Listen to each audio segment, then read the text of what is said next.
어린이 무턱에 대해서 이제 궁금한 분들이 좀 있으신 것 같습니다. 그래서 일반적으로 무턱이라고 하면은 이제 옆선에서 봤을 때 이제 아래턱이 좀 굉장히 많이 숙여져 있다. 그죠? 그래서 아래턱은 뒤로 들어간 느낌. 그래서 상대적으로 위턱이 조금 더 나온 느낌. 근데 쉽게 말해서 우리가 흔히 보는 귀여운 뭐 아기 얼굴 정도 되겠죠. 그래서 무턱이면 나이가 어려 보이고, 그리고 아래턱이 조금 더 돌출되면 나이가 좀 들어 보인다. 무턱이 정상이라는 거죠. 어린 시기에는. 그것도 정도가 있죠. 그죠? 정도가 있는데 너무 왜소하거나 그러면은 이 경우는 뭐가 뭔 문제인지 진단을 받아볼 필요가 있겠고요.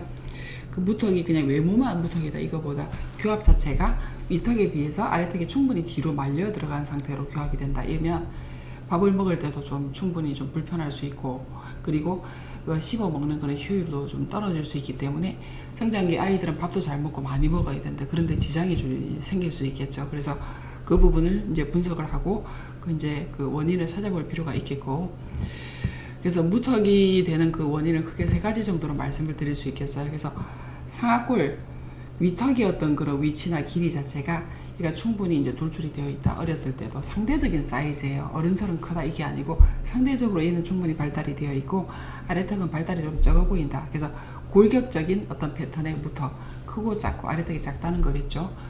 두 번째로는 교합 자체가 골격을 분석을 해보면 크게 문제가 없는 위쪽에 위턱의 길이나 어떤 각도, 아래턱의 길이나 각도를 재어보면은 표준과 비교했을 때 크게 문제가 없게끔 얘가 충분히 볼륨이 있다, 너무 작지 않다 이렇게 보여지는 케이스에서도 교합적으로 뒤로 들어가서 교합이 되는 경우가 있어요.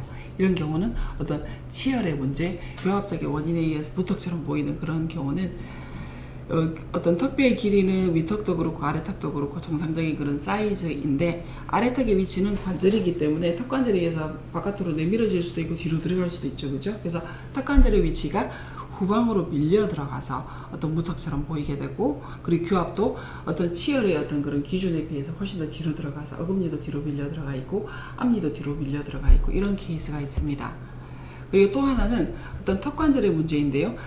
어린 시기에는 턱관절에 문제가 거의 없다고 저희가 판단을 하고 있어요. 그리고 그 부분을 턱관절에 문제가 있다 하더라도 그 부분을 정확하게 측정하기도 힘들 뿐더러 어린 시기에 어린 나이에 턱관절에 문제가 있다는 건 외상이 있었다는 거겠죠. 그래서 뭐 교통사고든 낙상이든 뭔가 턱관절이 아니다 하더라도 턱끝이든 얼굴의 안면부에 어떻게 손상이 어떤 외래에 의해서 손상이 가해지게 되면은 그때 턱관절이 미세하게라도 손상이 되게 되고, 그러면 이게 손상받은 쪽이 있고 괜찮은 쪽이 있다 그러면은 괜찮은 정상적인 그런 쪽에 비해서 턱관절이 덜 자랄 수가 있어요. 그러면은 점점 자라면서 턱이 충분한 성장을 보여주지 못하기 때문에 당연히 사이즈가 작고 뒤로 밀려가 들어가 있고 그러면서 비대칭도 생기는 그런 케이스가 있겠어요. 그래서 아기들이 이제 어린이들이 무턱인 그런 경우에는 어떤 골격적인 특징이 원인이 있을 수 있겠고, 그다음 치열의 문제가 있을 수 있겠고, 턱관절에 문제가 있을 수 있겠고, 이런 경우는 이제 외상에 의한 거기 때문에 굉장히 이제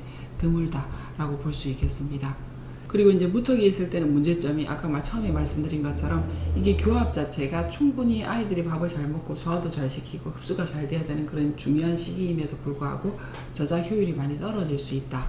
그리고 이게 무턱이라는 건 아래턱이 뒤로 말려 들어간 경우인데, 그러면은 치아끼리 닿는 부분이 어금니는 어떻게든 대충 만난다 하더라도 앞니끼리 만날 수 있는 방법이 별로 없어요. 그래서 대부분은 아랫니 아래치열에 그 앞니 쪽이 굉장히 정출이 되어 있어요. 그러면 앞니들이 굉장히 솟구쳐 있겠죠. 그죠? 이 솟구쳐 있는 앞니 때문에 이 앞니들이 입 천장에 가서 부딪히는 그런 경우도 있어요. 그러면은 이게 외상성 교합으로 앞니들이 이들이랑 만나서 음식을 씹어주게 되고 끊어줘야 되는데 그렇지를 못하고 입 천장에 있는 잇몸을 그때그때마다 이게 씹어주기 때문에 아이들이 당연히 밥을 잘 못 먹죠. 그래서 그런 부분들은 그게 그 정도가 심하다 그러면은 나이가 어려도 어떤 기능성 장치든 아니면 1차 교정 장치든 그런 장치를 통해서 충분히 치료를 통해서 밥을 잘 먹을 수 있게끔 교합을 개선시키는 것은 필요할 수 있겠습니다. 무턱이거나 어떤 그런 경우에서 아이들이 알아요. 그래서 교합 자체가 밥 먹을 때는 뒤로 들어가서 이렇게 막 먹다가 이 해봐 이러면 이렇게 나와요.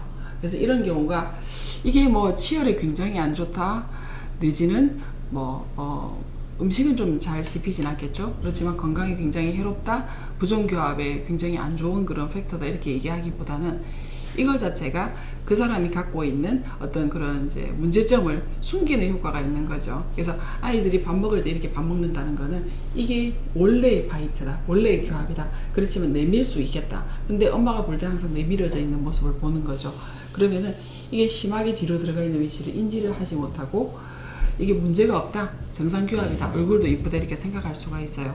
그러면은 성장 동안에 치열의 어떤 컨택, 어떤 교합, 이들이 어떤 컨택에 의해서 계속해서 악궁도 변할 것이고 치아의 위치도 변할 것이고 심지어는 턱뼈, 얼굴의 모양이 변할 것인데 이런 식으로 고정이 돼버리게 되면은 전혀 알지 못한 그런 부분들이 고착화 될 거고, 그리고 성장이 충분히 진행이 돼서 성장이 남아있지 않을 때 문제점이 발견된다면은 어렸을 때 어떤 뼈의 성장을 촉진시킨다거나 어떤 성장의 잠재력을 충분히 활용해서 근본적인 치료를 할 수 있는 가능성의 기회를 놓치게 되는 거죠. 그래서 어떤 그런 거를 듀얼 바이트라고 하거든요. 그래서 이렇게 물 수도 있고 이렇게 물 수도 있어요.